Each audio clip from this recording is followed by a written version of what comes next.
Сайн байцгаана уу хүмүүс сонсогч нараа. Очиж сая өрөөтэй үл мэдэх подкастын маань дараагийн дугаарт Монгол Тод тул төрийн бас байгууллагын тэргүүн Ууганбаяр оролцож байна. Ингээд таны өнөөдрийн мэнд хүргэе. За баярлалаа. Та бүхэндээ энэ өдрийн мэндийг хүргье. Шотланд улсаас мэдчилж байна. Намайг өрн оролцуулж байгаад талархъя. За та бас сонсогч нарт маань өөрийгөө бас танилцуулаач. Товчхон танилцуулбал. За намайг Пүрэв дөржийн Ууганбаяр гэдэг. Зарим хүмүүс Уугана Рамзи гэдэг нэрээр мэдэж магадгүй. Тэр маань одоо ном бичсэн байгаа л да. Англи хэлээр Монгол гэдэг нэртэй ном гаргасан. Тэр маань Монгол Уугана Рамзи гэдэг тийм нэрээр гарсан байгаа. Намайг бол Пүрэв дөржийн Ууганбаяр гэдэг. Монголдо төрж өсөөд одоо 2000 оноос хойш энэ Их Британи бас Шотланд улсад ажиллаж амьдарч байгаа ийм хүн байна. За. Өнөөдрийн дугаарт маань болохоор бас зочноос маань гадна өнөөдрийн үл мэдэх подкаст маань нэг ко-хосттай болж байгаа. Тэгээд Оюнго маань өнөөдөр бас миний ко-хост болж оролцож байгаа. Тэгээд Оюнго манаас өөрийгөө тооч бас танилцуулаач сонсогч нартай. За сайн байцгаана уу, намайг Оюнго гэдэг. Би засгийн газрын харьяа цэхэм хөгжлийн үндэсний оргонд мэргэжилтнээр ажилладаг байгаа. Тэгээд энэ дугаараас эхлээд мөн биштэйгээ хамтраад ко-хост хийх болцсондоо баяртай байна. Сайн байна уу Рамзи хичээд таныг нэг анх Монгол Тод тул гээд үүсгэн байгуулж хаад бүр нэг юу сошиал медиагаар фэйсбүүкээр анх мэдээд Instagram хоёр дээр тэгээд би яг одоогийн Монголын нийгэм маш тулгамж байгаа яг хөргөцсөн байгаа зүйл байсан байгаа байхгүй юу. Тэнгүүд яг энэ чиглэлээр төрийн бас байгуулад тэгээд нээлттэй бас онлайнаар хийсэн шүү дээ. Тэрийг бас үзсэн маш айгүй том ажлын орж ирсэн байлээ. Тэгээд ийм мундаг хүнийг оролцуулж байгаа айгүй их баяртай байна. Тэгээд та Монгол Тод тул төрийн бас байгууллагын талаар товч танилцуулаач. Тэгээд ерөнхийдөө яг ямар ажлууд хийхээр анх байгуулагдсан болоод яг одоогийн байдлаар яг юун дээр төвлөрөн ажиллаж байгаа. Баярлалаа. Урмын үг харилсанд талархъя. За Монгол Тод тул байгууллага маань 2020 оны 12 сарын 10 буюу дэлхийн хүний эрхийн өдөр үе хаалгаан нээсэн ийм шинэхэн байгууллага байгаа. За шинэхэн байгууллага боловч манай гишүүд маань олон жил энэ талаар ярьж Монгол гэдэг нэрийг олон улсад зөв утгаар нь ойлгуулж Монгол дуу хоолойг олон улсад хүргэж өөрсдийнхөө түүхийг бид нар өөрсдөө бүтээх ёстой. Бид нар өөрсдөө Монгол гэдэг хөнхийн юм бэ? Монгол гэдэг өв соёл түүхийг өөрсдийнхөө нүдээр харж өөрсдийнхөө дуу хоолойгоор гадныханд хүргэнэ гэсэн тийм зорилготой юм шинэхэн байгууллага байгаамаа. За одоогийн байдлаар манай байгууллага олон улсын толь бичгүүдтэй харилцаж эхэлсэн байгаа. Яагаад тэгэхээр зэрэг Монгол гэдэг үгийг маань буруу утгуудаар бас оруулсан байдаг. Энэ 1860-аад оноос хойш орсон юм утгуудыг одоо эхнээс нь засаж залруулж эхэлсэн байгаа. Та бүхэн бас сонссон байж магадгүй саяхан Оксфордын их сургуулиас гаргадаг толь бичигт сурах бичиг буюу агсан шатны англи хэл сурч байгаа хүмүүсийн тийм сурах бичгээс монголоид, монголизм гэсэн энэ буруу утгуудыг болоо устгахаар тийм шийдвэрийг гаргуулсан байнамаа. Тэгэхээр энэ хүү шийдвэрийг гаргахад яг ямар хөө процесстэй байсан бэ? Ямар хүндрэл бэрхшээл гарсан бэ? Ерөнхийдөө удажж яг хүлээж авсан юм бол энэ талаар та танилцуулаач. За 2021 оны 1 сарын 24 буюу дэлхийн боловсролын өдөр манайх энэ толь бичгийн сурталчилгааныхаа ажлыг эхлүүлсэн байгаа. Тэгээд 2 сарын 2-ны өдөр 2 сарын 1-2-ны өдөр одоо Оксфорд их сургуулиас ийм имэйлээр бид нар хариу авсан байгаа. Бусад бас толь бичгүүдтэй харилцаж яваа л да. Тэгэхээр бид нар яг тодорхой үр дүн гарсан буюу одоо үйл ажиллагаагаа энэ хүмүүст хэлэх шаардлагатай буюу одоо мэдгэдэд зүгээр гэсэн тийм асуудлуудаа бол хуваалцаж яваа. Үүнээс гадна бас зөндөө олон ажлууд явж байгаа. Одоогоор бас хэлэх боломжгүй байна тэр талаар. Анх яаж мэргэжлээ сонгосон бэ? Мэргэжлээ сонгоход нь хэн нөлөөлсөн бэ? Юу нөлөөлсөн бэ? За мэргэжил сонголт гэдэг маань бол их сонирхолтой л да тийм ээ. Та бүхэн мэдж байгаа бид нар багасаа л аав ээж нар маань та ямар мэргэжилтэй болох чи ямар мэргэжилтэй болох за том болоод юу болох юм гэж асуудаг. Энд ч гэсэн адилхан ер нь гадаад тосоод гэлтгүү хүмүүс асуудаг. Хүүхдүүд багасаа 3-4 настайгаас эхлээл би динозавр болно одоо юу гэдэг том аль болохоор тийм сонирхолтой хариу хэлдэг байж байгаа одоо хүүхдүүд чинь нас ахаад ирэхээр бас хичээлээс ямар хичээлд дуртай сонирхолтойгоос шалтгаалаад ярьдаг да. За миний хувьд бас адилхан хэлний хүн болох юмсан гэж би боддог байсан багасаа. Ном их уншдаг, юм бичих юмсан гэж бас мөрөөддөг байлаа. Тэгээд орос хэл бидний үед одоо социализмын үед зөвхөн дунд сургуулиудад зөвхөн орос хэлний хичээл ордог байсан. Тэгээ би орос хэлний багш болъё гэж боддог байжгаад яг ардчлалын үед 1990-ад оны үед ардчлал бий болж оросоос гадна өөр хэлүүдийг одоо сурах тийм боломж нээгдсэн. Би хөдөөний хөтөлбөр зэрэг англи хэлний одоо 9-10 дугаар ангид юм байна. Англи хэл анх сурч эхэлсэн. Тэгэхдээ айгүйг сонирхсон л доо англи хэл айгүй олон оронд англиар ярьдаг. Тэгэл олон түүх соёлын ёстой тийм болохоор зэрэг англи хэлний багш болъё гэж бодоод тэгээд гадаад хэлний дээд гэж байсан. Тэр үед хүмүүлийн ухааны их сургуульд одоо англи орос хэлний багшаар мэргэжилттэй болж исэн.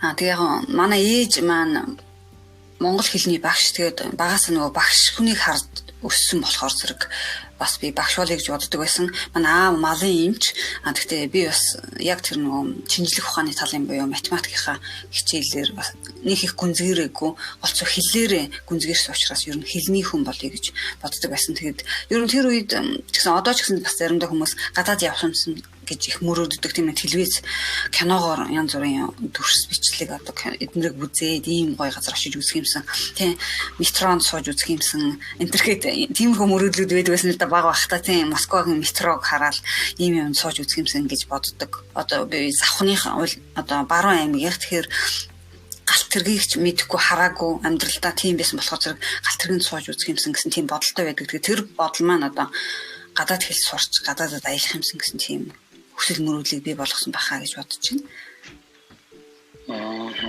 Маш сонирхолтой нэг миний хүүхэд нас шууд нүдэнд харагдчихсан. Би бас нөгөө орос хэлийг бага ангид багтаа үзчихсэн. Тэгээд яг цаашаа орос хэлээ яг гүнзгийрэг бол болохоос шиг тухайн үед ингээ нөгөө яг нэг юм орос хэлний нэг юм ном байдаг гэсэн. Москвагийн яг нөгөө нэг улаан талбай тэр нөгөө нэг юм лаг юм өндөр юм юунуудтай барилгуудтай. Тэгээ тэрийг харж чаалваа ингээл Москва очиж үзчихсэн гэл мөрөөдөл орос хэлээ сурах юм бол тийш шууд очих юм шиг санагдал тий.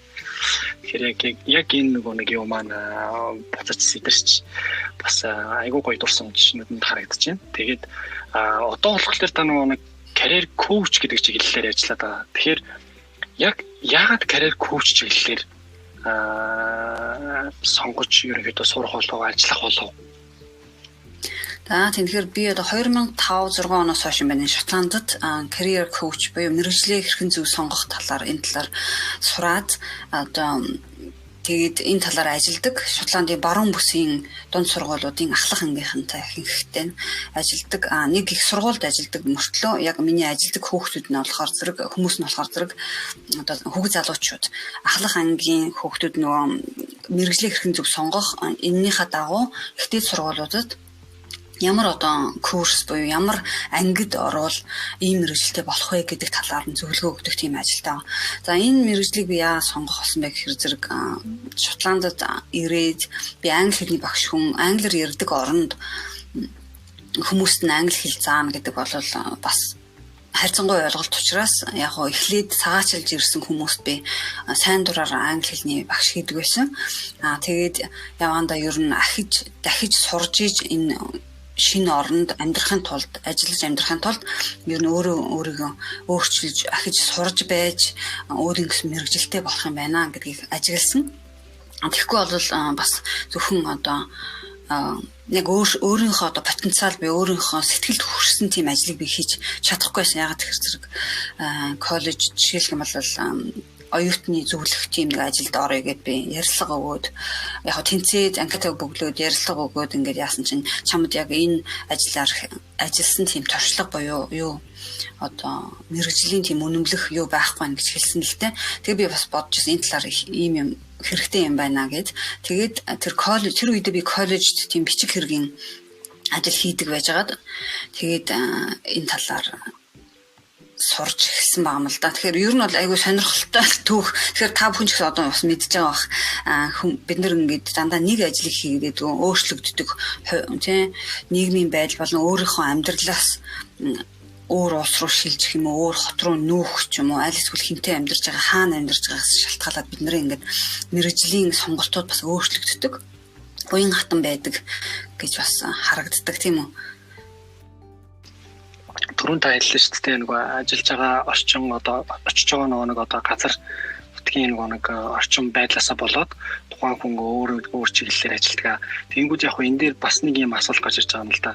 Одоо ингээ нэг за ялангуяа миний үе болон миний үеэс одоо доошоо 90 болоо одоо 90-с доош оных нэг юу ч хэлдэг гэхэлэр нэг юм ажил дээр жоохон докторгүй хүч гэдэг юм уу тий. Нэг ажил дээр ажиллаж байгаа л ингээл гараал өөр ажилд ороод ингээл яваал гэдэг эдгээр ерөөсөө нэг юм докторгүй гэдэг. Их сургууль доохтой би ялангуяа тэрийг айгүйх сонсдог гэсэн юм багшнаасаа. Чи ямар докторгүй юм бэ ингээд ажил нэг газар ажиллахгүй ингээл олон газар солиол яваад байгаа ингээд. Тэгээ тухайн үед яг би юу гэж боддог байсан гэхэлэр надаа ингээд туршлах хэрэгтэй гэдэг байсан байхгүй юу? Одоо арай ийм өөрөө нэг юм чаленж хийх дуртай байсан гэх юм уу да.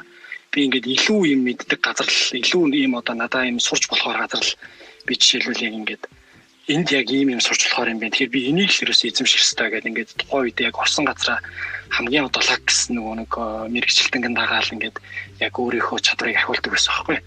Тэгээ яг тэр нь надад амар зөв юм шиг санагддаг байсан учраас тухайн үед бол би тоож байгаагүй.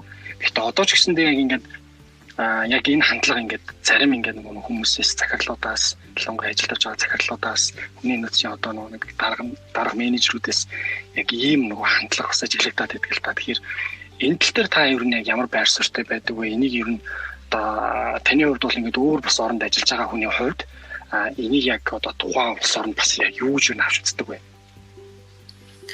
За тэгэхээр зэрэг мэрэгжлийн сонголт бол өөрчлөгдсөн л дөө түүхэнд буюу одоо дээр үед нэг мэрэгжлээрээ мэрэгшээд тэгээд тэр чигээр нэг л мэрэгжлээрээ ажиллаж амьдраад тэтгэвртэй гардаг байсан. Тэр бол уламжлалт одоо мэрэгжлийн түүх юм да эргээд харахад тийм одоо орчин үед ч гэсэн зарим хүмүүс тэгдэг л дээ.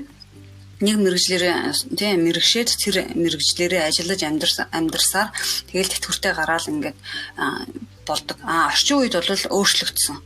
Яа тэгэхээр зэрэг өөрийн чинь их сайн хэлсэн шиг би энэ ажилд орж эндээс сурмаараа туршлага сурмаараа энэ хүнээс би ийм юм судалж сурмаараа гэсэн тийм хүсэл тэмүүлэлттэй байдаг. Энэ бол зөв. Яа тэгэхээр зэрэг одоо бид нар ирээдүйн ямар мэрэгжилтэй ямар ажил мэрэгжил бий болохыг ч тааж мэдэхгүй шүү дээ. Тийм үү? Дижитал одоо компьютерийн ийм ухаан, шинжлэх ухаан айгүй хөгжиж байгаа тохиолдолд биднэрт бол тийм мэрэгжилтэй болно гэж одоо багаасаа тэгж таах тийм боломж бас байхгүй.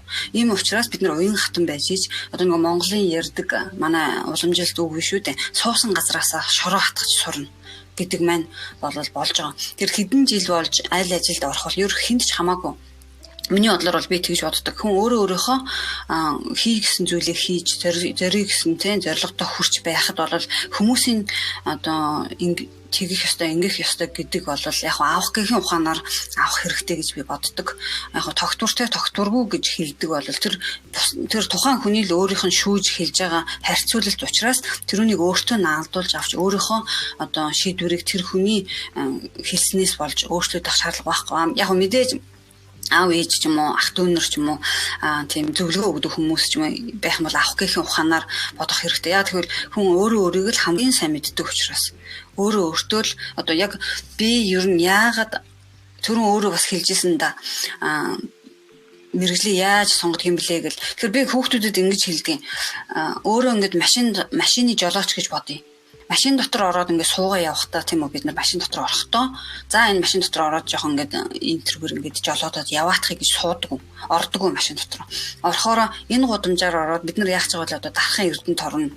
Аль эсвэл хотын төв орно гэсэн тийм зорилготой суудаг тэр машин дотор. Тэрүүнтэй адилхан бид нар зүгээр нэг машин дотор ороод нэг гудамжны өнцгтөр ирчээд хаашаа явах уу гэж зогсоод байдгүй үстэй тийм ээ. Тэрүүнтэй адилхан хэрвээ өөрийнхөө зорилгыг тодорхойлчихсон тохиолдолд тийм үү одоо дарахын эрдэнэт хотын төвч бай.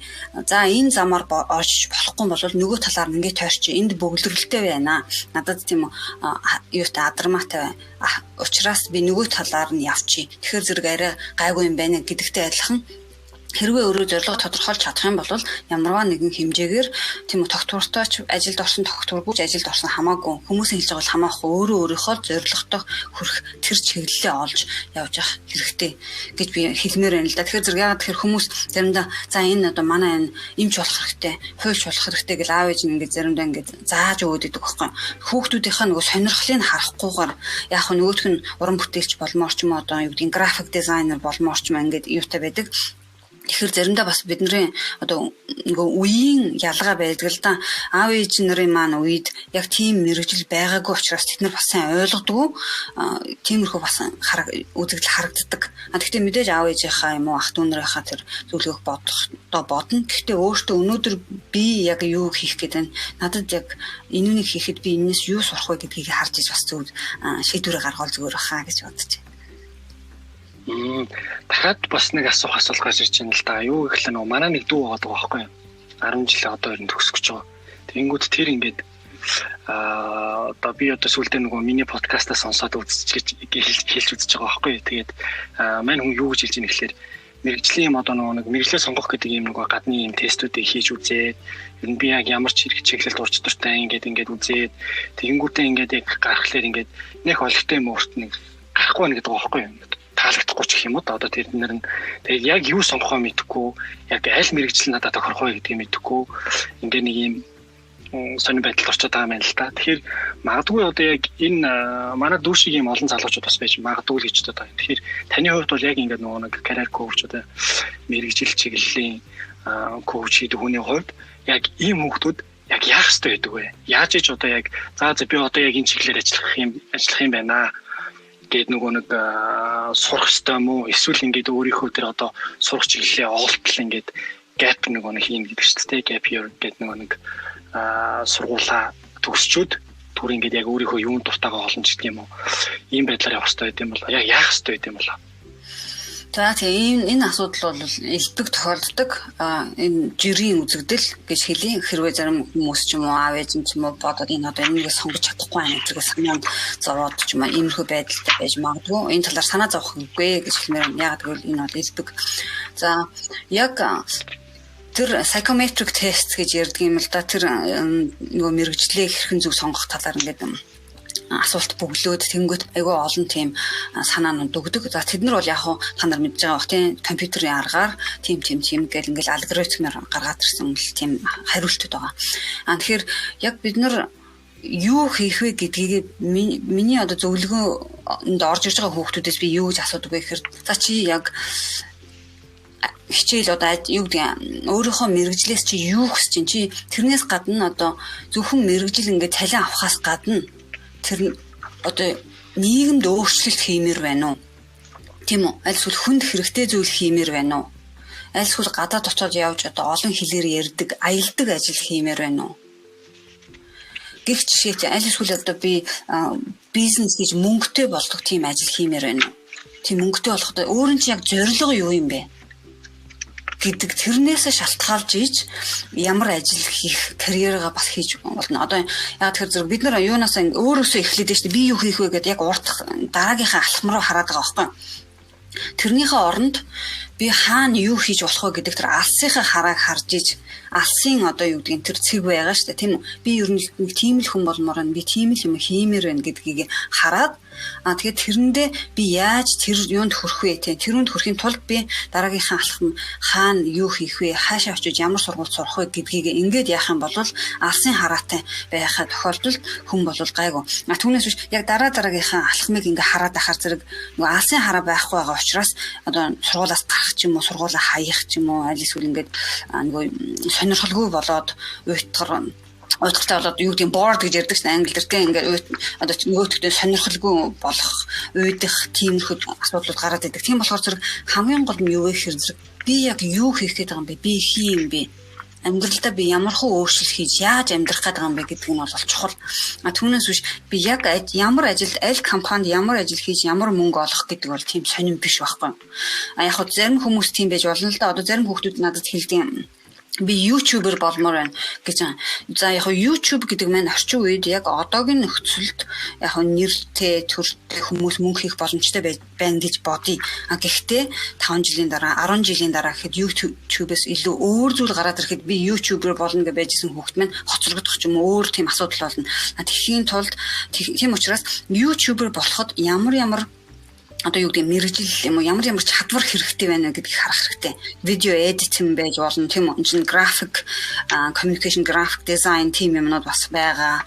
Тэгээ хүнтэй харьцаж сурах. Яг ямар чиглэлээр YouTube-ийн channel одоо сувгийг хийх гэдэг юм бэ? Тэр хүртэл сонирхолтой байгаа байхгүй юу тийм үү? Тэр зэрэг бүх юм нэг зүйлээс очиж аваад энэ тухай яриад нөгөө зүйлээс очиод энэ тухай яриад ингэж байхгүй шүү дээ. Бас нэг өөрийн гэсэн урсгал, өөрийн гэсэн салбар, топик тийм сэдвээр бас хүмүүс ярьж байгаа. Тэгэхээр тэр сэдвээ хүмүүс ярьдаг болохын тулд тэрнийхээ тухай бас судлах ёстой. Тийм үү? Тэгэхээр тэр сэдвийг судлахын тулд аль сургууль сурах уу, аль мэрэгжлийг эзэмших үү гэдэг хүртэл чухал. Одоо телевизийн нэвтрүүлэгчид жишээлх юм бол одоо улс төрийн тухай, цаг агаарын тухай, тийм үү, орон нутгийн тухай ийм телевизэн одоо нэвтрүүлэгч байлаа гэж бодъё л доо. Ингээд тэдгэр хүмүүсийн одоо цаад мэдлэг сууринч гэсэн энэ талаар сурчсан хүмүүс байж бас зарим тохиолдолд сонгогддог байхгүй юу. Тийм учраас би багаасаа телевиз нэвтрүүлэгч болъё гэж тэр хүн сонгоогүй ч гэсэн яг одоо тэр өөрийнхөө сэдвээрээ мэрэгжсэн одоо experts гэж яриад байгаа юм л да тийм. Тэр одоо мэрэгжлийн хүн учраас бас энэ талаар сонгосон байж магадгүй байгаа байхгүй юу. Тэгэхээр зэрэг ер нь бол мэрэгжлийг нэг талаас өнцгөөс харна гэдэг бол бас харьцангуй асуудал байна. Тэгэхээр зэрэг уян хатам учраас бид нар олон зүйлийг хийж болно. Жишээлх юм бол одоо би Монголд англи орос хэлний багш. Гэхдээ энд ирээд мэрэгжлийн зөвлөгөө өгдөг мэрэгжилтэй болсон. Үүнийхээ хажуугаар би бас ном бичсэн. Тэгэхээр би бас заримдаа зохиолч гэж явдаг. Үүнийхээ хажуугаар бас нөгөө BBC интертэй радиог нэвтрүүлэг, баримтат нэвтрүүлэг хийсэн. Тэн дээр болохоор намайг презентер буюу одоо тийм нэвтрүүлэгч гэдгээр явж байгаа. Тэгээд үүнийхээ хажуугаар бас нөгөө Монгол тодтголынхаа тэргүүн гэж явдаг бас. Тийм учраас бид нар зөвхөн нэг хайрцагт өөрийгөө хайрцаглуулад байхгүйгээр олон талаас нь харж өөрөө бас олон зүйлийг хийх боломжтой учраас бас сайхан нээлттэй хий гэсэн зүйлийг хинээс ч асуухгүйгээр хийх тийм одоо нэг пашн гэж яриад байдаг тийм хүсэл тэмүүлэлтэй байж бас олон зүйлийг хийх байхаа гэж бодож байна. Түүнээс биш зөвхөн нэг би ингээл тэрүүнд хайрцаглуулад байх юм бол бас аюу олон хүмүүсийг би хардаг л да ингээд олсонд хүлэгдчихсэн юм шиг өөрийнхөө хүсэл мөрөөдлийн төлөө явж чадахгүй байдаг. Тэгэхээр зэрэг хий гэсэн зүйлийг хийж эхэлж байх хэрэгтэй гэж би боддог л да. Ер нь бол эхнийхээ алхмыг хийж сурах хэрэгтэй. Зүгээр ярих биш. Аюу олон хүмүүс бас ярьдаг тийм үү. Тийм учраас ярихаас гадна эхнийхээ алхмыг хийж энэ талаар яаж хийх үү гэд хэрвээ өөрөө одоо би энэ хүн шиг болох юмсан гэж бодож байгаа хүн байх юм бол тэр хүнийхээ одоо түүхийг судлах хэрэгтэй. Энэ хүн хаана сураад ямар ажил хийгээд тийм учраас одоо ийм ажил хийж байна гэдгийг ингээд одоо мөрдөн байцах шиг байж шүү дээ бараг тийм харж үзэж байна. Тэгжээж тэр хүмүүсийн хийсэн алхмуудыг дуурайж хийж болно. Гэх жишээтэй ингээд олон юм байна л да ярил. За тэгэхээр магадгүй нөгөө нэг эргэлзээд байгаа дүү маань энийг сонсох мөчт тэгээд ойлгох байлгүй дээ. Одоо ямар ч нэлийн товчгууд тодорхой нэг чиглүүлэх зүйлийг хэлж өглөө гэж би харж байна. За тэгвэл одоо таны мэрэгжилтэй яг ийм ур чадваруудыг ерөнхийдөө шаардаад байна гэвэл яг та нэрлээд хэлвэл нэг 3 ч гэдэг юм уу, 2 ч гэдэг юм уу. Ер нь энэ байхгүй бол энийг хийж чадахгүй гэдэг юм байна. Тэгэхээр заавал ер нь энэ ур чадвар бас байж бас энийг ингээ хийх шаардлагатай байгаа гэдэг юм байна. Гэвэл ямар ур чадваруудыг нэрлэх вэ? За мэрэгжлийн зөвлөгөө өгдөг хүний хувьд бол за өөрийн чинь хэлсэн 3 гэж хэлээ л да. Нэгдүгээр хүнийг бол сонсох чадвар. Зүгээр сонсохоор зүгээр ингээд сонсоод орхичихгүй тийм яаж энэ биеийн хилэмж яаж хүлээж авж ийн тэр хүний нүднийх нь харц нь ямар байна яг нүдээ одоо мэдээж нүд рүү нь хараад толгой төхөд гэх чиглэлтэй тэр тэгтээ хоёр дахь нь болохоор зэрэг одоо нөгөө хүнийг ойлгох чадвар.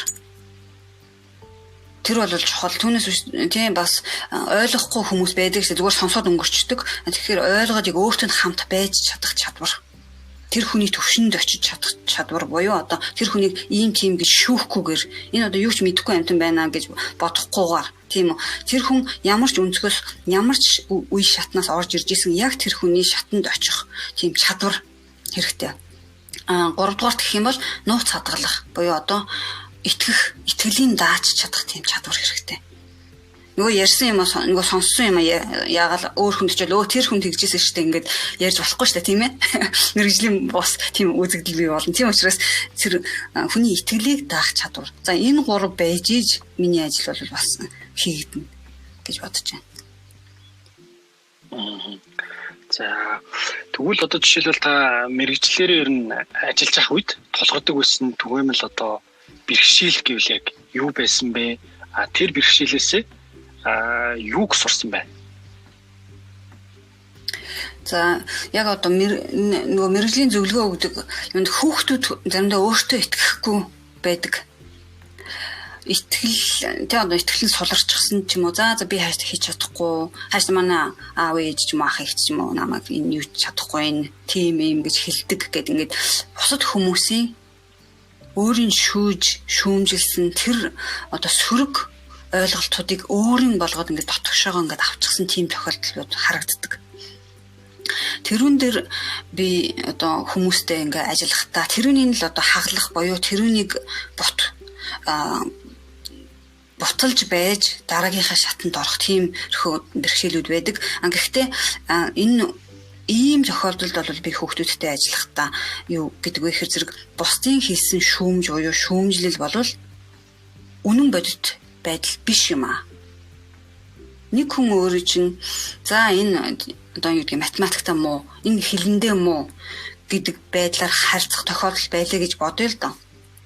Тэр бол үнэн бодит байдал биш ээ гэдгийг хэлмээр байна. Хэрвээ өөрт чинь одоо яг хичээл дээр чинь тэгж тохиолддог бол тийм үү ангид чинь юу яадаг одоо нэг хичээл дээр голцвол нэг хүүхэд гараа урагдаг ч юм уу 2 3 хүүхдүүд л хариулдаг. Тэгээд өөрөө бас тэр талаар энэ хүүхдүүд мундаг юм чинь гэсэн тийм бодолтой байгаа тохиолдолд энэ бол үнэн бодит байдал яг цагт болох юм бол биш. Яг гэвэл өөрөө хэрвээ тэр асуултанд хариуг нь мэдж байгаа тохиолдолд таанд тэдгээрээс дутах юм байхгүй. Тийм учраас гараа өргөх л хэрэгтэй.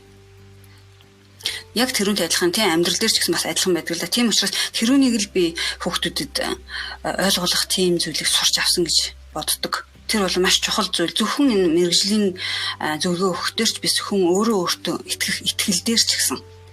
Намайг хүмүүст ингэж хэлсэн гэл тэрүүндээ итгээд ингээд улам доошоо ингээд сэтгэлээр унаад ингээд явдаг. Энэ бол буруу. Тийм үү? Яагаад тэр хүний хэлсэн зүйлийг хүчинтэй болгож өөрийнхөө бодит байдал байлгаад ах шаардлагатай гэж үгүй шүү дээ. Яг тэр хүн хэлсэн зүйлийг тэр хүнд нь өөрийнх нь тэр орон зайд нь орхиж сурах хэрэгтэй. Хүн өөрийгөө сайн мэддэг учраас. Тийм учраас хүмүүс өөр чинь шүүмжлэлээ гэхэд авах гэхийн ухаанаар ойлгож сураарай гэж хэлмээр байна. Би ч санал нэг байна нөгөө би ч нөгөө нэг юу яжсэн. Гадаас сурна гэсэн ерөнхийдөө нөгөө мөрөөдөл хайл одоо 2010 оноос ахуулаад баг 2006 онд ч байсан юм уу. Тэгээд яг уу одоо сураагүй л те. Гэхдээ ерөнхийдөө сурах хурлаа авсаач ковид гараад тэгээд ерөнхийдөө ингээд төр зогсоолцсон. Ингээд ерөөсөө сурч амжаагүй л яваад байгаа. Мастера хийж амжааг байгаа. Тэгээд яг уу айгүй хүн нэг юу яадаг юм блээ л да нөгөө хүмүүс ингээ нөгөө зуучлуулдаг штэ тий. Одоо та бол ялангуяа нөгөө нэг гадаад тэгийн чиглэлээр тантаас айгүй бол монгол залуучууд маань бас холбогддог гэж магадгүй. Тэр жишээлбэл нэг ийм юг тавгаас баг харсан юм эсвэл сонссон ч гэж магадгүй зуучлуулж ингэж гардаг тий. Гадны орн руу одоогийн сурнууд руу. Тэнгүүд тэр тухайн хүн ингээ зуучлуулад нөгөө нэг гарч байгаа ч гэсэндээ эсэм дээр яг нөгөө өөрөө хэрвээ хичээгээд магадгүй яг явах хэвээр замаар нь явсан бол арай илүү бага мөнгө тэгээд хохирол амсган ч гэсэндээ арай бага юм шиг санагддаг байхгүй. Тэгээд анх болохоор би нөгөө ямар ч хамаагүй аргаар гараал сурчвал гэдэг юм бодол байсан. Гэхдээ сүүлдээ болохоор ер нь тэрний эсрэг нөгөө байр суртаа болоод яагаад ингэж заавал хүнээр ингэ нөгөө хүнд мөнгө өгөөд өөрөө дахиад тийш ингэ очиод өрөнд ороод ингэж сурах хэрэгтэй юм бэ? Ерөөсөө тэтгэлийг яагаад авч болдгүй? Яагаад өөрөө хөөцөлдөж болдгүй? Тэтгэлгийн тэгүүл төр яг нэг хураамж гэдэг тэрийг нэг яагаад аваад гэдгийг ч гэдэг юм уу.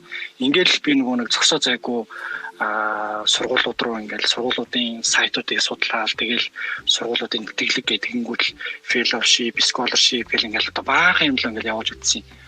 Тэгээд эцсийн мөчөд яасан бэ гэхээр нэг Тайваны баг 4-5 сургуулиас надаа урилга ирээд 3 сургуулиас нь яг 100% нэг tuition fee scholarship нөгөөх нь болохоор 2 сургуулиас нь болохоор яг нөгөө accommodation fee юу scholarship тэр tuition fee хоёрыг нь хоёуланг нь scholarship өглөө гэдэг юм юу бол мэйл бол ингээд яг авч ирсэн. Тэгээд яг цагтлаа шуудан дээрээс очиж аваад яг нүдэн дээр итгэх юм лээ. Тэгээд ингээд яг маш их нөгөө тууштай хичээл сэтгэл бараг 3-4 жил бараг тэгж зүтгэсэн баха. Тэгжээж нөгөө нэг яг тэр сэтгэлийн имийг өөрөө авч болт юм байна гэдгийг ингээд нүдэрээ харч нөгөө нэг гараараа мэдэрнэ гэдэг шиг зүйл болсон л тоо. Тэгэхээр одоо яг ийм нөгөө нэг юм бодолтой нөгөө нэг залуучууд бас байгаад гэдэг ч тийм. Тэгвэл ер нь бас энэ тал дээр та ямар байр суурьтай байдаг вэ? Таны хувьд бас ингээ нөгөө нэг гадны оронд очиод өөрөө сураад ингээд ажиллаж байгаа хүний хувьд яг одоо жишээлбэл тэнд очихоос өмнөх процесс болон очсны дараах процессыг бол бас яг биерэд болсон хүний хувьд нэг ийм байдаг. Нэг ийм юм бас ингээ анхаарч ивэл зүгээр байдаг шүү гэвэл юуг ер нь зөвлөж хэлэх вэ? Тэгэхээр зэрэг энэ дунд сургуулийн сурагчид сонсож байж магадгүй. Миний бодлоор бол бакалаврынхаа тэн зэрэг буюу одоо Монголдо суур мэргэжлийн суур тийм мэдлэгээ олж авах нь чухлаа гэж хэлмээр байна. За тэр зуучилдаг байгууллага ч юм уу компаниуд байдаг. Гэхдээ тэр бол маш болгоомжтой харьцахгүй зарим нь одоо хүний 8 энтерт хамрах тийм ч аюулт бий. Гадаад л гарч байвал хамаагүй гэдэгээс гарч байгаа тохиолдол зарим хүмүүс тийм одоо гадаад гэхээр л нэг годамжаар 400-аас хөвтчихийдэг модноос нь мөнгө төгрөг ургаж идэг юм шиг тиймэрхүү зүйлүүд боддог бол маш хэцүү шттэ. Ер нь гэр орноосоо хоол ингээд гараа явна гэдэг бол маш хэцүү байдаг. Тийм учраас өөрийгөө төлөвшөж байгаа энэ одоо бакалаврынхаа зэргийг яг тэр үедээ өсвөр насныхаа үед бол яг өөрийн гэсэн мэрэгжилтэй Монголдо маш сайн манай Монголын сургуулиуд ихтэй сургуулиуд бол сайн шүү. Маш сайн суурьтай болоод тэгээд тэрнийхаа дараа магистрийн зэрэг ч юм уу тиймэрхүү зүйл дээр бол гадагшаа яг өөрийн чинь сайн ярьдаг шиг өөрийнхөө чадлаар гарвал сайн. Яг тэгэхээр зэрэг манайхан бол потенциал чадвар сайн байдаг. Одоо хэлний төвшин ч гэсэн одоо IELTS, TOEFL гэл янз бүрийн шалгалтнууд англи хэл дээр хэлэх юм бол байдаг тий. Тэднийг ч гэсэн өгж сурж гин интернетийн ачаар ер нь олон улсад тийм боломжууд бол нээгдэж байгаа. Тийм учраас бол яг миний хэлэх бол бакалавра Монголдо хий, магистр болон өөр тийм мэргэжлийнхаа дээшлүүлэх зүйлүүдийг бол гадагшаа сурах боломжтой болвол тий. Тэгэж яг өөрөө сураад, өөрөө шалгалтаа өгөөд, өөрөө яг энэ талаар одоо хайлтаа хийгээ сургуулаа сонгоод ингэхэд бол бүрэн боломжууд бол байгаа гэж хэлмээр байна. Тэгэхээр зэрэг өөрөөс чинь шалтгаална. Энэ бусад хүмүүсээр ингээл дэмжүүлээл баахан мөнгө өгөөл ингээл явцдаг. Нөгөө газар чи очиод хүмүүс ихэнхдээ хайчдаг байхгүй юу? Тэгэхээр зэрэг ямар ч бэлтгэлгүй байж исэн хүн чинь нэг газар очиод нэг үнсэнд хаягдсан шал шиг зарим хүмүүс болдог шүү. Яг тэгэхээр зэрэг тийм одоо хууль бос газар ажиллуулах тэгсэн мөрчлөөтэй цалингийнх нь хагасыг өөртөө авдаг. Тэр одоо жуулчж байгаа хүмүүс нь зарим нь тийм үү. Тиймэрхүү тэгээ өөртөө чинь ямар ч мөнгө оногдохгүй аль эсвэл өөртөө шиг очиод нэг газар ингээд цоожлогдсон юм шиг ямар ч тийм боломжгүйгээр амьдрах тиймэрхүү хэцүү боогдмол нөхцөл очдог тиймэрхүү зүйлүүд маш их байдаг. Тийм учраас маш болгоомжтой харьцах хэрэгтэй. Яг өөрийн чинь хийж байгаа энэ бол зөв. Яг тэгэхээр зэрэг энэ сургуулиудтай өөрсдөө нь харьцаад тэр захиагаа явуулаад хүлээж аваад ингэн гэдэг чинь шал өөр байхгүй. Тийм ээ. Тэгэхээр зэрэг заавал гадаадад бас амьдраад юм уу ажиллаад яхаар зэрэг бас сайхан байдаг гэсэн тийм ойлголт ч гэсэн одоо бол бас хоцрогдсон л байна л да. Монголд бол маш олон боломжууд байна. Чадвартай тохиолдолд сайхан ажлууд хийгээд олон улсын байгууллагууд ч гэсэн ажиллаад наашаа цаашаа явах тийм боломжууд бол байгаа гэж харагдаж байгаа л да. Миний хувьд болохоор зэрэг би англи хэлний багш одоо IELTS шалгалт авдаг тэр англи хэлний сургууль байдаг та Улаанбаатар тэнд багшилдаг байжгаад Лондонд руу мэргэжил дэвшлүүлэх тийм курст анх ирж исэн. Тэгэхэд ч гэсэн юу яжсэн л да манай тэр миний ажилладаг байсан сургууль уг нь миний төлбөрийг төлнө гэж яагаад яг цагаа тулахаар зэрэг бас санхүүгийн боломжгүй байсан учраас болоогүй. Тэгэхээр миний хувьд болохоор зэрэг санхүүгийн боломжгүй гэсэн тийм манай сургуулийн одоо тийм удирдлагуудаас тэгсэн учраас би өөрөө тэр Лондонд байдаг сургууль руу имэйл бичээд энэ сургууль би маш их сурах сонирхолтой байна. Харамсалтай нь ингээд санхүүгийн боломжгүй болоод манай сургууль ингээд яахгүй намайг явуулж чадхаа болчихлоо. Ингээд үнэхээр их сурж ирсэн ийм хүсэл мөрөөдөл маань ингээд талаар болчлоо. Гэхдээ би ирээдүйдээ сурах байхаа гэж би найдаж байна гэж захиа явуулсан. Тэгсэн чинь 2-3 хоногийн дараагаар тэр сургуулийн хичээлийг эрхлэгчээс нь имэйл ирээд чи маш их сурах хүсэлтэй байгаа учраас бид нар ингээд хоорондоо яриад чамд scholarship өгье гэж ярьлаа гэж хэлсэн л дээ. Тийм болохоор зэрэг тэгээд би иржсэн. Тэгэхээр зэрэг ер нь хүмүүс үгүй гэж хэлж болно. Тэгэхээр зэрэг үгүй гэдэг үгийг бас амархан хүлээгээд авчих маргүй юм байлээ. Гэхдээ хүмүүст бас зандарч юм уу буруугаар ингээд буруу шахах шүүмжлэх биш. Дараа харьцах тийм одоо боломжоо үлдээгээд маш сайхнаар өөрөө чинь хүмүүс тэг сандаг учраас тэр хүн лөө одоо хичнээн чи амжилтгүй болсон гэсэн имэйл захиа ирсэн байсан ч гэсэн танд надад ингээд мэдгдсэнд маш их баярлалаа. Танд амжилт хүсье. Ингээд надад өөр боломжууд олдох юм бол та надад мэдгдээрэй гэсэн тийм сайхан захиа ингээд явуулчихад хүмүүс өө эн чи ямар сүрхий тий одоо юу гэдгийг бас алсын хараатай хүн байна. Энийг бас бодох юм байна гэсэн тийм бодол ирдэг байхгүй юу. Ягаад тэгэхээр тэр олон үгүй rejection гэж хэлж байгаа юм да тийм үгүй гэсэн тийм хариу ирсэн байхад ганцхан хүн буцаад хариу хийгээд хэлээд танд баярлалаа гэхэд хүмүүс бас санана штэ. Гэгчтэй зүйлүүд байна л да. Тэгэхээр зэрэг ер нь үгүй гэсэн тийм хариултуудыг заавал шууд эхнийхээ юугаар аваад тэрүүндээ дургуутах шаардлага байхгүй. Нүунийг би яаж өөртөө зөвөр ингэж харж зөвөр өөрийнхөө боломжийг бий болгох вэ гэж харж агараа гэж хэлье. Түрүүний таны нөгөө хэлдэгтэй санал нэг байна л да. Би нөгөө юу хийсэн юм? Америк руу нөгөө сургуульд Америкч айгу гой санагдаад нөгөө Америк руу явуул гээл тухайд боддог байсан шаа. Тэгэл Америкийн нөгөө Fletcher Tufts University гээд тэрлөө нөгөө нэг аппликейшн бүгэлж ирсэн. Тэгээ scholarship-ийг авчих юм бол баг явчих юм шиг санагдаад. Тэгээд тухайд мэйл бичээд яг аппликейшн бүгэлж явахдаа нөгөө application fee гэж угаасаа төлдөг штэ сургуулиудад нөгөө ураг гарахтаа. Гэсэн чинь тэр нөгөө application fee нэг $20 лөө $30 ч илүү байсан. Тэгэхээр нь би $30 одоо ингээд төлж явахаар энийг нь төлөх боломжгүй байна гэдээ ингээд биччихүүлээд юм бол энийг хөнгөлцөх эсвэл энийг нөгөө нэг ингээд авахгүй гэж болох уу ч гэдэг юм уу.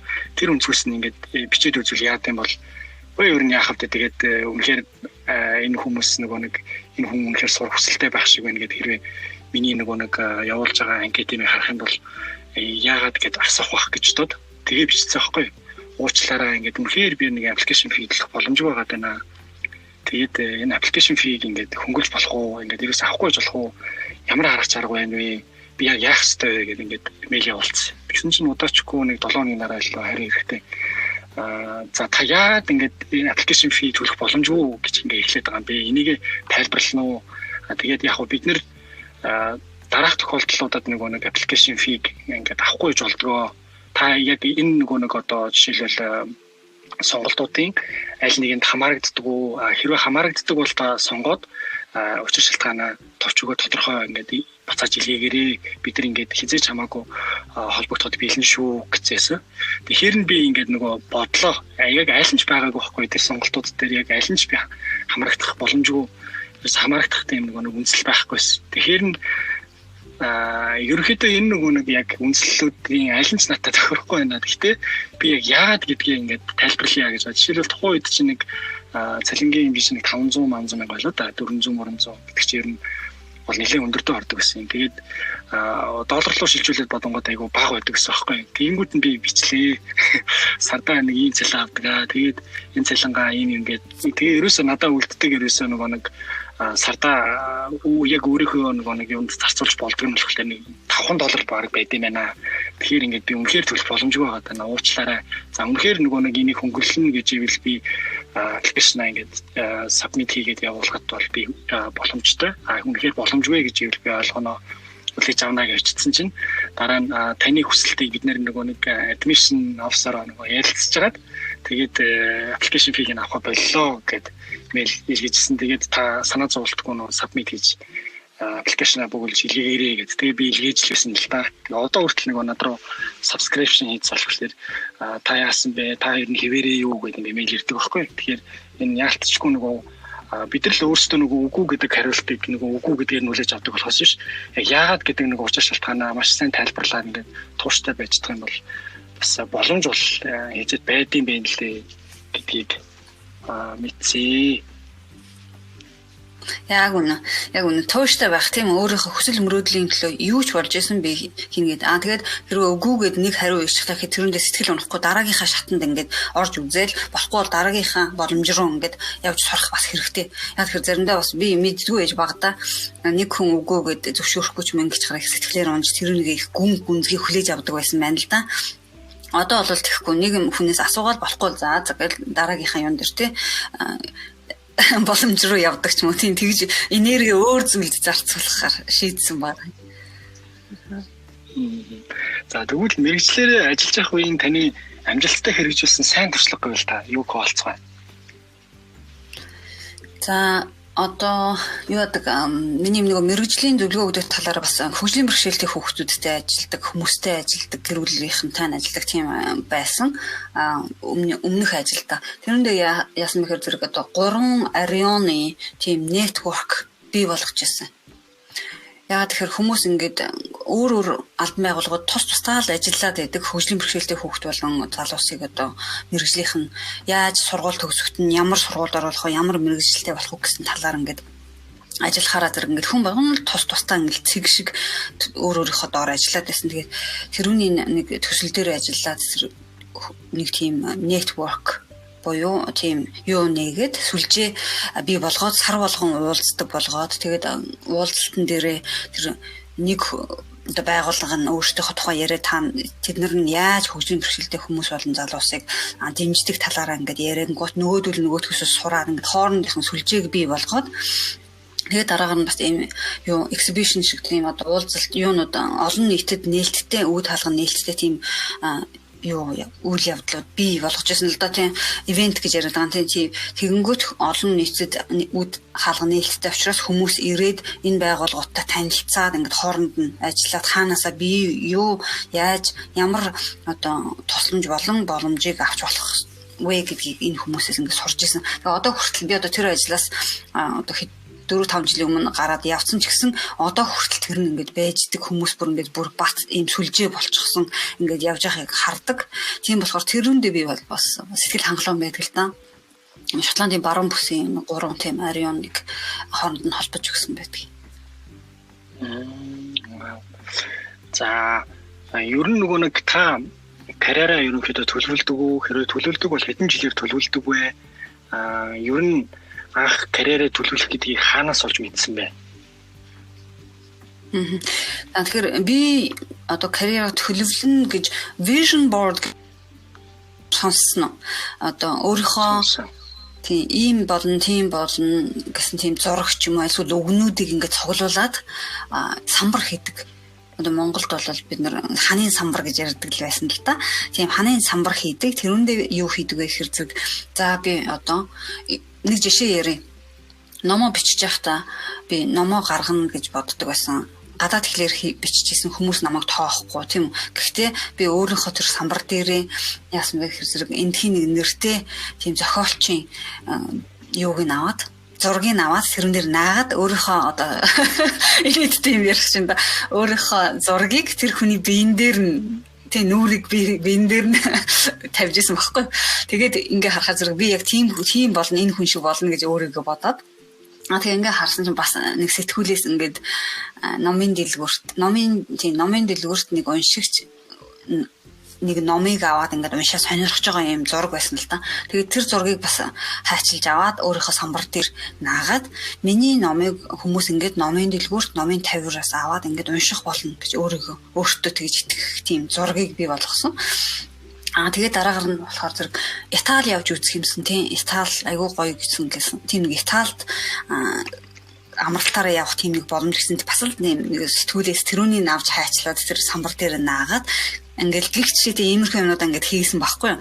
Тэгээд тэгээ бас BBC юу байсан байна. BBC-гийн радиогийн нэг тийм бас нэг сэтгүүлээс юунаас хайчилж аваад BBC радиогийн 2 гэсэн тийм юм бахаар тэрүүнийг бас самбар дээр наагаад тэгээд хэдэн жилийн дараа ингээ харсан чинь миний ном хэвлэгдэж гараад яг хүмүүс номын дэлгүүрээс миний номыг аваад тэгж уншаад тэгээд би яг тэр BBC-гийн радиогийн 2 биш ч гэсэн тэрнээс ч илүү бүр том одоо тэр BBC-гийн 4 буюу дэлхийн World Service гэж ярьдаг тэр дэлхийн одон сонсогчтой тэр радио нэвтрүүлгийг бас Монгол гэдэг үгийн утга учир гэсэн тэр нэвтрүүлгийг бас хийсэн байсан л да.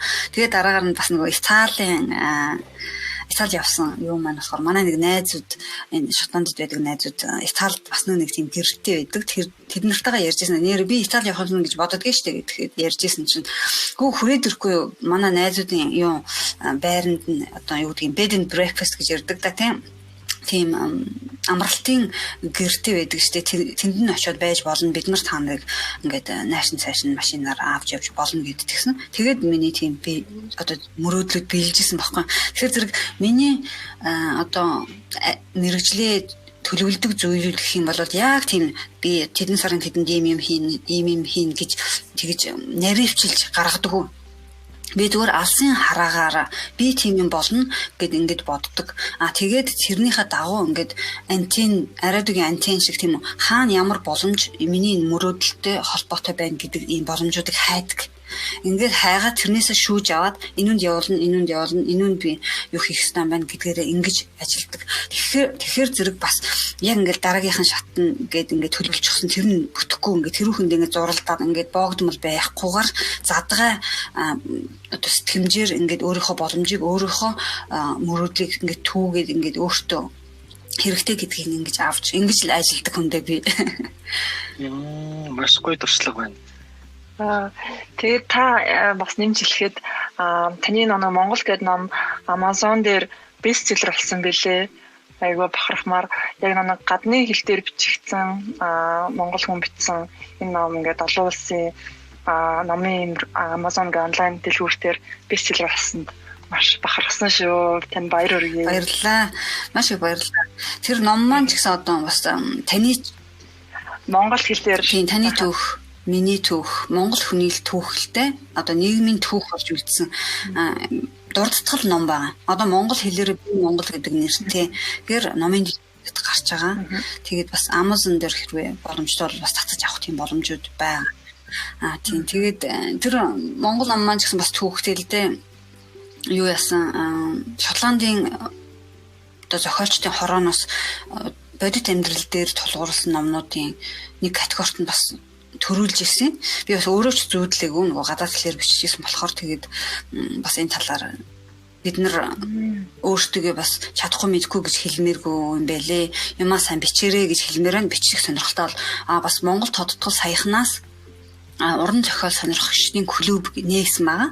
Сарда 2 удаа уулздаг, онлайнаар интернетээр уулздаг болохоор зэрэг хаанаас ч орох боломжтой. Дараагийн уулзалт нь болохоор зэрэг одоо 20-нд буюу энэ хагасаа өдөр Монголын цагаар оройн 10 цаг байх шүү. Монгол Identity гэдэг Facebook руу орох юм бол энэ мэдээлүүд бол бүгд байгаа.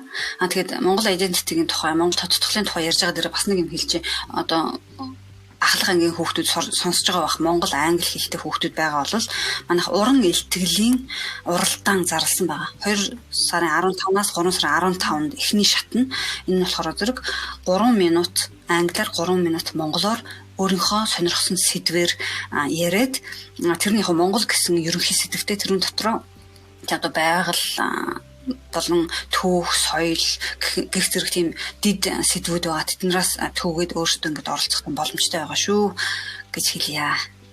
Та сая ялтруу хэлсэн аюу олон ажлыг зэрэг хийдэг юм бэлээ. Одоо career coach тэгээд энэ Монгол тодтгол гэдэг чинь. Тэгэхээр та яг энэ олон ажлуудыг хэрхэн амжуулдаг вэ? Та яг цагийн менежментийн өөрийн гэсэн тийм тусгай арга барил байдгүй тэрийгээ бас залуучуудад хуваалцаач.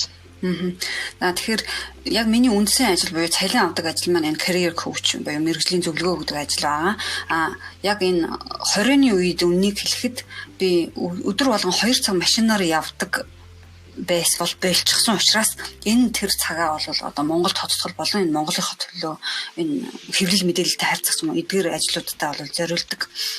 20-ны үед учраас 2 цагийг бол олж авсан тий. Гэхдээ миний одоо эрт босдог яг ингээд өөрийн гэсэн хийх ажилтай юм одоо номоо бичих ч юм уу яг тийм нэг төлөвлөгөөтэй үед бол би эрт босож юмаа хийдэг. Тэгж цагаа зохицуулдаг. Одоо ингээд бас заримдаа хүмүүс ингээд хийх байгаа юмныхаа тухай бодоол унтаж чадахгүй ч юм тиймэрхүү зүйлүүд бас тохиолддог үе байсан. Одоо бол би унтахдаа оройд яадаг вэ гэхээр зэрэг хүүхдүүдтэй бас бага хүүхдүүдтэй унтуулчаад одоо 7-8 гэдэг 8 гэж унтуулна. Тэгээ 9 гээд нөхөртэйгээ одоо өөрийнхөө гэр бүлийнхаа хүнтэй бас цагаа зарцуулж тийм үү 9 ч юм уу 10 ч юм уу эсвэл 9-10-ын хооронд орой 9-10-ын хооронд за 8:30-аас орой 10-ын хооронд юм байна. Яг энэ Монгол тодтголын ажлыг хийх ч юм уу хүмүүстэй ярих ч юм уу гих зэрэг зүйлүүдийг бол хийдэг.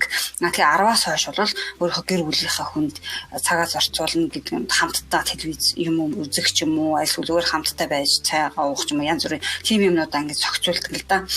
Тэр хүүхдүүд эртхэн унтуулчихар зэрэг бас бид нарт тийм цаг гараад байгаа. Тэр 8:30-аас хойш ер нь хүмүүстэй ярихаар оройны одоо Их Британий 8:30-аас хойш ярих боломжтой гэж хэлдэг. Тэрнээс өмнө цаг хүртэл бол ажиллаа хийн. Тэгээд ээж хүн эхнэр хүн болохоор гэр бүрийнхаа одоо хоолундаа хийн, нохоогоо бас салхинд гаргадаг гэх зэрэг ажлууд өгдөг л та. Тэгээд ер нь яг ингээд сөрхий ингээд хуваарлж чагууч гэсэн яг ингээд хуваарлагдсан л байна л да. Цаанаас тэгж байж.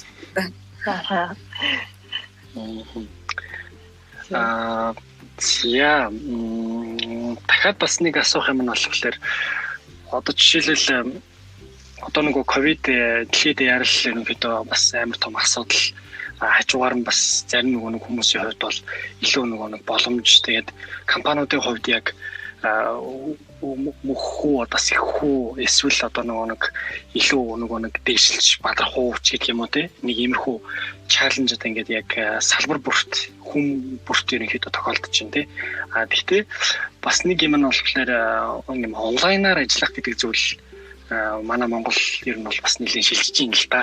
Яг хуу энд биднээс харьцангуй ер нь нэлээд удаан бас шилжээд байгаа юм бол гэж би бол зүгээр хувьдаа харж байгаа. Тэгэхээр зарим хүмүүсийн хувьд бол яг ингээд нөгөө оффистоо суугаад оффистай яг ажиллаа хийгээд тэгээд ингээд яах нь бол яг ингээд ажиллаа хийсэн юм шиг те. Гэрээсээ нэг ажлыг ингууд нэг л төвлөрдгүү ч юм уу яг ингээд гэрийн ажил хийсээр аваад гарна ч гэдэг юм уу те. Ингээд нэг боломжгүй байгаа юм шиг санагддаг. Тэгвэл одоо жишээлбэл таны хувьд яг яаж ийн мөн магадгүй нэг залуучууд жишээлбэл зөвхөн ингээд нэг онлайнаар ажиллана гингүүд чадвартай хүмүүс нь ажиллаад байт юм байна. Тэгээд одоо миний мэргэжлийн юм одоо юу л байвал гэжтэй гэдэг юм уу те. Нэг иймэрхүү одоо жишээлбэл нэг юм ойлголтууд бас ингээд давхар яваад байна л да хажуугаар нь. Тэгэхээр магадгүй одоо нэг та гадаад жишээлбэл одоо гадны оронд бол бас ингээд онлайнаар буюу ямар нэгэн юм орон зай хагалцахгүйгээр ажиллаж болдог ажлууд ерөнхийдөө иймэрхүү ажлууд бас байд юм байна. Иймэрхүү зүйлийг бол би бол бас харлаа.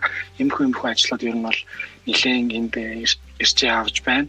Магадгүй одоо нэг Монголд бас дэлгэрч болох үз Монголоос зүйл нэг онлайнаар хийж болох гэвэл гэдэг ажил гэдэг юм уу. Тэгвэл тэрийг одоо нэг залуучуудад та хуваалцвал яг ямар туршлагыг хуваалцах вэ? Монголыг би бол Монгол сайн байгаа гэж харж байгаа л да. Ер нь Монголын орчинд манайхан чинь юу хүмүүс үү дээ. Юм дасан зохицох чадвар сайтай хүмүүс болохоор зэрэг бас манайхан ер нь гайгүй юм болов гэж би харж байгаа. Гэхдээ энд байдаг асуудлууд ч гэсэн бас адилхан холгомжсон асуудлууд байгаа. Яг тэгэхээр зэрэг жишээлх юм бол интернет хэрэгцээлээ заалаа гэхэд багш нарт хүүхдүүдэд гэр бүлийн одоо эдийн засгийн юм да тий санхүүгийн тийм боломжоос шалтгаалаад зарим айлд одоо жишээлх юм бол нэг компьютер байхад 5 хүүхэд хичээлээ хийх ч юм уу хэцүү байдаг. Ээж нь багш хажуугаар нь бас хичээлээ заамаар байдаг ч юм уу гих зэрэг зүйлүүд байдаг. Энд ч гэсэн бас одоо зарим хүмүүс гэртээ хийх боломжгүй машин дотроо хүртэл орцсон ажиллаа хийжсэн хүмүүстэй би хуралд орж исэн бүр. Тийм болохоор зэрэг Монгол гэлтгүү гадаад дотоодгүй бас адилхан байна.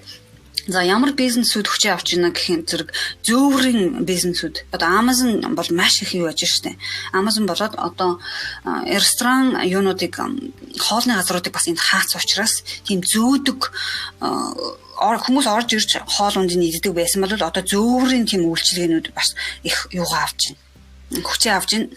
Тэгээ уян налархаа байж иймэрхүү зүйлд дасан зохицож чадвартай байгаа хүмүүс нь бас их яаж юм л та чадж байна. Тэгээ мэдээж дасан зохицох гээд санхүүгийнх нь байдал нь байхгүй бол бас тийм хүмүүс нь хэцүү байдалд орж ийн л да. Одоо дэлгүүрүүд интернетээр вебсайтаараа өөрсдөө дамжуулаад ялаа гэхэд бас ингээд маркетинг сайтай биш бол digital skills гэж яриад байгаа тийм интернет тийм энэ чадварууд нь бас сайн биш бол хинч харахгүй штэ. Тийм болохоор зэрэг иймэрхүү зүйлүүд нь бас их шаардлагатаад ирж байна.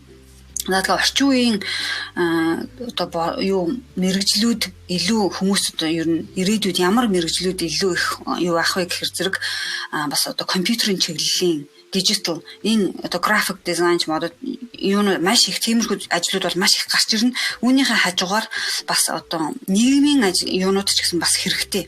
Яг тэр зэрэг хүмүүс бас хэд их юу байгаа нэг гэж юм л да. Ганцаардмал байдалд орж байгаа учраас одоо сэтгэл зүйч нар их хэрэгтэй болж байна. Мөн одоо уран бүтээлч юунууд ч гэсэн NASA буюу одоо нөгөө сансрын юу хүртэл уран бүтээлчдийг оруулж ирж бас ажилд авдаг. Яагаад вэ гэхээр зэрэг зарим тохиолдолд эрдэм шинжилгээний ажилчид одоо зөвхөн одоо томьёо ч юм уу өөртөөхөө тэр нөгөө хайрцагсан тэр юуныхаа хариуг л хараад байдаг. Түүнээс ингээд задгаагаар сэтгэдэг учраас бас уран бүтээлчдийг оруулж ирдэг тийм юу байдаг. Тийм ээ тохиолдлууд бий. Тийм учраас ер нь ямар ч мэрэгжил өөрөө эзэмшээд өөрийн болгож чадах тохиолдолд хүн бол юу ч хийх боломжтой гэж би хэлмээр байна. Түүнээс биш заавал ямар мэрэгжилтэй учраас тэгчлээ гэдэг шаардлага байхгүй. Хэрвээ өөрөө ингэ санах одоо та хоёр ч гэсэн бодох юм бол сургууль сурж байхад чинь дунд сурдаг ч юм уу сайн сурдаг ч юм уу байсан хүүхдүүд одоо онд сурдаг байсан хүмүүсээс илүүтэйгээр амьдралаа авч явах чадвартай, илүүтэйгээр дасан зохицох чадвартай байдаг гэдг нь харагддаг. Хэрвээ харж байгаа бол тийм учраас зөвхөн сургуульд байгаагаар нэгийг дүгнэх бас мөхөс гэж би харж байгаа юм л да. Харьцангуй үйлдэл яг амьдрал дээр гараад ирэхэд дасан зохицох чадвар, амьдрах чадвараас шалтгаалж хүмүүс бол сайн явдаг юм уу эсвэл амжилттай явдаг гэдэг нь бас харагдаад байна. Санал нэг байна уу? Би тэр нөгөө нэг хүн байна уу гэдэг. Тийм байгаагүй гэдэг. Тэ амьдрал дээр яг хүмүүхээр угнагч хэлж байгаа тийм бол санал нэг байна. Яагаад тэгэхээр тухайн нөгөө багш нар яг энэ хүүхдүүд амарлаг мундаг явна гэсэн айгүйх нөгөө алдаршуулж магтчихсэн. Тэр хүүхдүүд жишээлбэл яг одоо ингээд харахад буцаад ингээд харахад бол тэд нар жишээлбэл яг ингээд дээд боловсрал эзэмшихээ баг хайцсан байгаа байхгүй юу? Хаяад баг ингээд ямар ч баг мэрэгжил боловсрал эзэмшихгүй баг ингээд өөрийнхөө явсаар хагаад ингээд баг насыг барж авах гэж байна. Тэнгүүд эсрэгээр нөгөө нэг жижиглүүлээл эдгээр одоо бүтэхгүй дээ гэжсэн нөхдүүд нь өрхий. Тэгээ бас ингээд хөрхий мэрэгжил зэрэгжил эзэмшээд нэг ихтэй сургууль сурахгүй болохгүй юм байна гэдэг ингээд төгсч мөсцэн ажиллаж мэжилцэн явж байгаа байхгүй. Тэгээ би бол санал нэг байна өө. Тэг хүн өөрөөгөө юу гэж бодно тэрнээсээ шалтгаалж байгаа. Тийм бусдаар үнэлүүл шүүмжлэх. За сургуульд ихэнхдээ нэг онц сурдгаас ингээд хүмүүсийг категорлоод эхэлдэг л дээ. Тэр нь жоохон бас мөхөс гэж хардаг би. Яг тэгэхээр яг академик талын буюу одоо сурж байгаагаас л шалтгаалж нөгөө дүн тавьдаг учраас яг болж л байгаа юм л да. Зүгээр багш бол яг өөрийнхөө л мэддгийн хүрээнд нөгөө програмынхаа хүрээнд тэр хүмүүст дүн тавьж байгаа шүү дээ тий. Яг амьдрал дээр гараад ирэхэд яг сургууль биш учраас олон зүйл дээр ингээд чадварууд шалгагдаж эхэлдэг. Ингээд энүүгээр ингээд шалгараад явдаг л та хүн.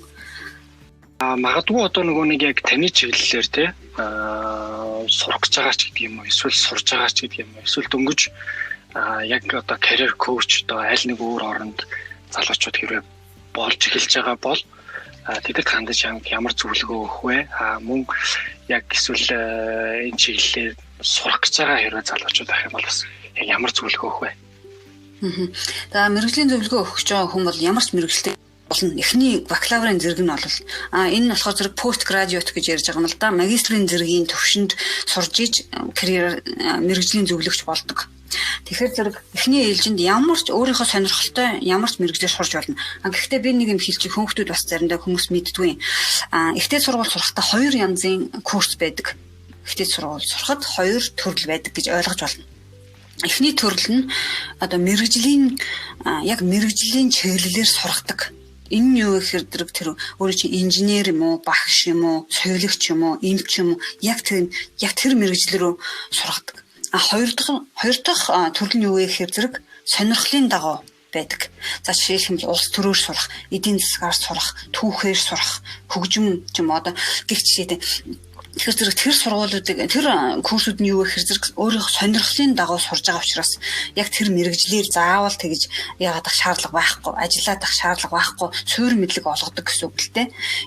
Яг тэр чиглэлээрээ гэхдээ яг тэр мэрэгжлийн болгож гаргаж ирэх нь бас сургууль болгон өөр байдаг. Тэгэхээр зэрэг улс төрөөр сурсан гэл улс төрч болохгүй шүү дээ хүн. Тийм ээ? Зүгээр улс төрийг л судалж байгаа гэсэн үг. Түүнээс биш ямар ч мэрэгжилтийн улс төрч болоод гарч ирж болно.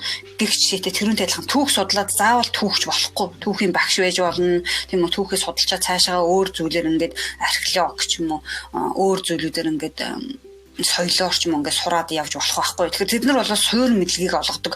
Тэрвээ ингээд яг би одоо ямар мэрэгжлээ яаж сонгоно гэж бодоод ингээд байгаа тохиолдолд өөрийнхөө сонирхлын дагуу сурах тэр чиглэлээрээ бакалаврын зэрэг сурч болно гэж би хэлмээр байна. Тэгээд тэрнээсээ үндэслээд цаашаа ингээд өөр нарийн мэрэгчлэр ингээд сурах юм боломжууд байдаг л да. Тийм болохоор зэрэг заавал яана би совилогч болмооргүй ахт чинь ингээд совилогч болох гээд байх юм гэж үзэж байгаа тохиолдолд одоо совилогчийн сургуулийн совилогч ч юм одоо юу гэдэг эмч болмооргүй байдаг. Тэгсэн мөртлөө одоо химдээ дуртай, биологид дуртай ч юм уу тийм тохиолдолд хим биологийн анги ч юм өөр сургуулаар өөр ингээд юугаар сурч болно гэж бас хэлмээр байна. Тэрүүнийг бас хүүхдүүд мэддэггүй шүү.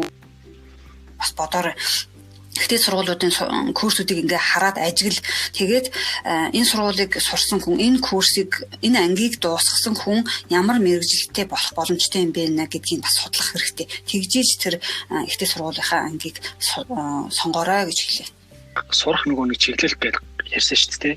Тэгэхээр нөгөө нэг магадгүй одоо өөр мэрэгчлэр нөгөө бакалавр зэрэг эзэмшсэн хэрнээ өөр чиглэлээр ингээ нэг магистр хийх гэж байгаа нэг залуу байлаа л та. Гэтэл ингээ нөгөө нэг чиглэл нөгөө нэг өөр байгаад байдаг. Гэтэл ингээд өөр чиглэлтэй уул яг тэр чиглэлээрээ сурмаар байдаг.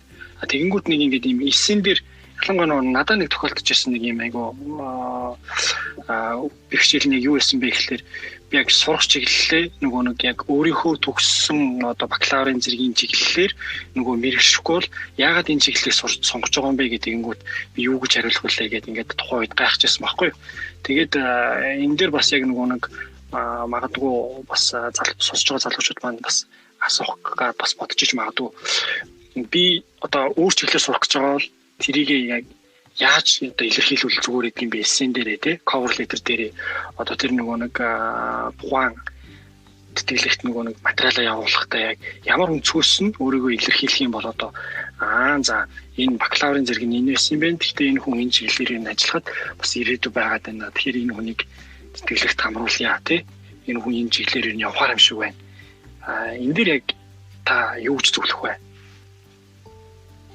Тэгэхээр зэрэг одоо personal statement гэж ярьдаг бас тийм cover letter шиг яриад байгаа. Тэгэхээр хэрүүн дээрээ болохоор зэрэг тэр судлаад тэр курсын судлаад яг нөгөө энэ курст орохоор 1 2 3 одоо хэдэн жилд ийм сурна гэсэн юмнууд гарах байдаг штэ тийм дотор нь тэр юуг нь хараад энэ дотор би одоо энэ чиглэлээр сурах сонирхолтой. Тэгээд танаа энэ курсын чинь агуулгын дотор энэ чиглэл маш их гүнзгий ингэж орсон учраас миний сонирхолтой нийцж байна. Мөн одоо танаа сургуулийг төгсөөд гарсан хүмүүсийн хийж байгаа ажлуудыг харахаар зэрэг бас тийм яг миний юм хий гэсэн салбарууд дээр ажиллаж байгаа учраас миний дараагийн шат нь яг танаа энэ сургууль байх ёстой гэж би харж байна гэж өөрийгөө ингэж уялдуулж оруулах ёстой. Та ер нь сайн дурын ажлын талаар яг юу гэж боддог вэ? Сайн дурын ажил таны хувьд одоо яг юу гэж ойлгогддог вэ? Сайн дурын ажил бол чухал гэж ойлгодог. Яагаад тэгэхээр зэрэг сургууль бид нар зөвхөн сураад ангийнхантайгаа багштайгаа харьцаад өнгөрдөг. Сайн дурын ажил болохоор зэрэг өөр орчинд, өөр хүмүүстэй, өөр нөхцөлд яг ажил дээр, амьдрал дээр ямар байдаг вэ гэдгийг тийм амсах боломжийг бий болгодог учраас сайн дурын ажил байвал хийж байх хэрэгтэй. Тэгээд болж өгвөл өөрийнхөө сонирхлын дагуу бас хийгээд энэнийг бас CV ч юм уу одоо ингээд ихтэй сургуулиудад сурах бичгэн дээр энэ талаараа бичиж тэрүүнийгээ бас уялдуулах учраас яагаад гэдгийг чинь ийм сайн дурын ажил хийчихсэн тохиолдолд энэ нь болохоор баталгаа болж орж ирдэг байхгүй. Тэгэхээр хүмүүс энэ юу н за энэ талаар ажиллана гэх сонирхолтой л гэж ярьсан байна. Гэхдээ хичээлээс гадна өөр ямар ч юу ч хийгээгүй байна гэдгээс өөр нэг хүн би одоо юу гэдгийг нийгмийн ажил сонирхолтой учраас одоо гэр хороололд байгаа хөгшин хүмүүст одоо тусалсан ч юм уу гэх зэрэг юмнууд орцсон тохиолдолд хүн илүү харна шүү дээ. Яг тэгэхээр өөрөө сайн дураараа өөрийнхөө цаг заваараа сэтгэлээрээ ингэж ажилласан учраас бас энэ хүн энэ талаар үнэхээр юм хийж бодож байгаа юм байна гэдэг нь илүү нөгөө юу ч хийгээгүй хүнээс илүү харагдана үстэй тийм ээ. Тийм учраас сайн дурын ажил бас зүгээр тэгээд хэрвээ янз бүрийн байгууллагууд өөрчлөн таалагддаг байгууллагуудыг байх юм бол том гэлтгүүгээр захиа бичиж асуух хэрэгтэй.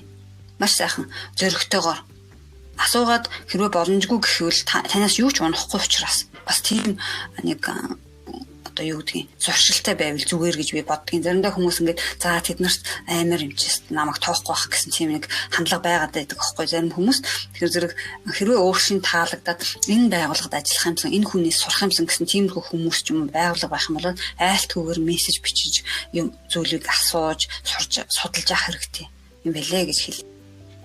Карьер гэхэд нэг юм түгээмэл нэг юм ойлголт байгаад байна л да. Жишээлбэл одоо бага цалинтай ажлаас өндөр цалинтай ажилд орох, одоо бага албанчлалаас өндөр албанчлалд очих, эсвэл одоо студийн компаниас гадаадын компанид ажиллах, эсвэл том корпорацид ажиллах, эсвэл бүр үндэстэн дамж өөр улс оронд ажиллахыг бол карьер хийж байна гэж үзэгддэг. Таны хувьд яг энийг яг юу гэж үздэг вэ? Яг одоо сурсан ажиллаж байгаа хүний хувьд бол яг юу гэж тайлбарлах вэ карьер гэхээр? Карьер гэдэг нь бол хүн өөртөө тавьж байгаа шаардлага бөгөөд өөрийн зорилго гэсэн. Учираас заавал нэг хүн өөрөөс чинь өөр ажил хийгээд өөр байгууллагад ажиллаж байгаа болохоор тэр хүн танаас дээр ч юм уу танаас өөр гэсэн тийм бол ойлголт биш гэж би боддог л доо.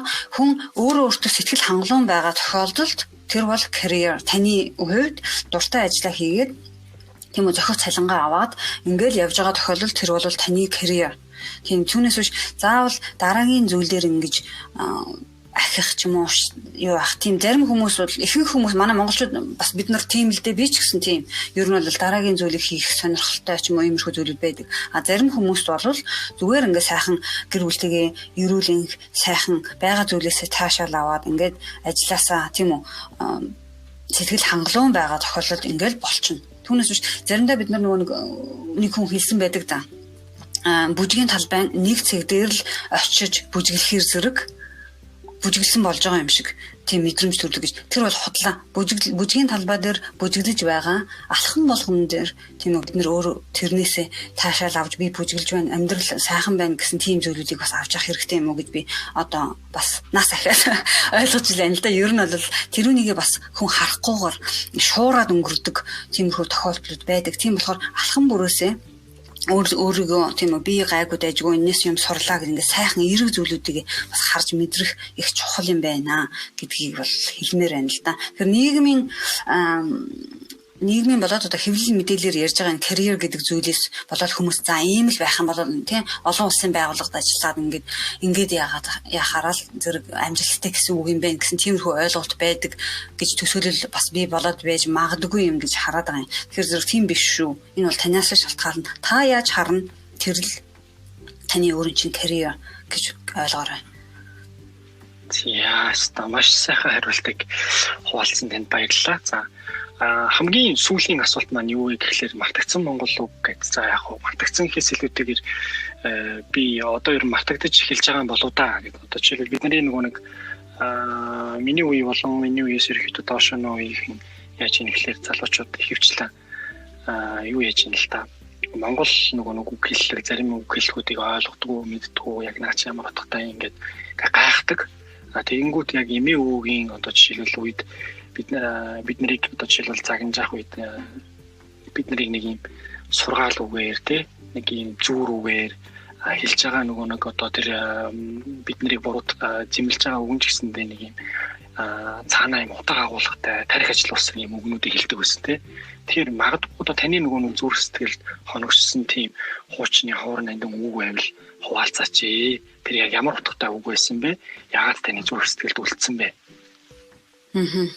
За би бас манай охин намайг шүүмжилсэн л дээ. Дандаа та намайг загнахаараа хүртэл зүүр үг хэлцдэг гэж хэлдэг. Тэгэхээр миний нэг хэлэх дуртай зүйл бол зөөлн нь хатууга. Тэр нь юу гэхээр зэрэг одоо энэ бидний ажиллаж байгаа энэ Монгол хотхолын ажиллаж байгаа зүйл дээр ч гэсэн бид нар саяхан Голландын, Нидерландын Формула 1 жолооч Макс Верстаппен гэдэг залуу өрсөлдөгч Монгол гэж хараасан. Энэ дээр бид нар яг шүүмжилсэн гэхдээ мань хүнд олон хэвлэл мэдээллүүд биднээс ирж асуусан л да та бүхэн энэ хүнийг юу гэлээ нөгөө шийтгүүлмээр байна уу гэж бид нар тэгэхэд нь шийтгүүлэхэд бид нар шийтгүүлэхийг сонирхгүй байна. Бид нар энэ хүн өөрчлөлт гуугаад харин боловсралтай болохыг тийм бид нар илүү үзэж байгаа.